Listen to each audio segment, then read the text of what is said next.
Welcome to Pindar Poetry. We hope you learned something new. In this video, I will explain how to make kombucha without kombucha.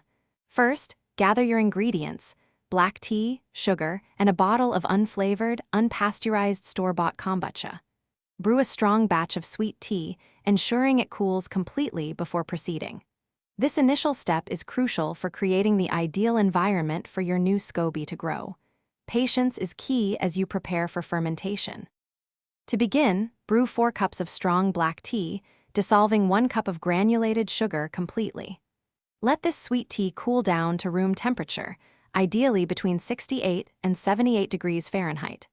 This temperature range is vital for the health of your future SCOBY.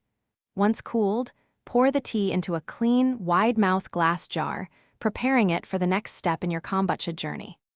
Now, carefully add 1 to 2 cups of unflavored raw kombucha from the store to your cooled sweet tea. This store-bought kombucha acts as your starter, providing the necessary bacteria and yeast. Cover the jar with a breathable cloth, like a coffee filter or cheesecloth, and secure it with a rubber band.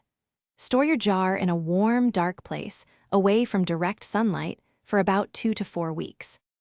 Over the next few weeks, you'll notice a thin, gelatinous layer forming on the surface.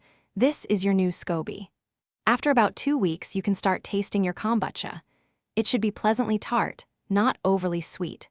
Once it reaches your preferred flavor, your kombucha is ready for bottling or a second fermentation. Remember to check the description for a link to Darn Tough Socks and other great deals.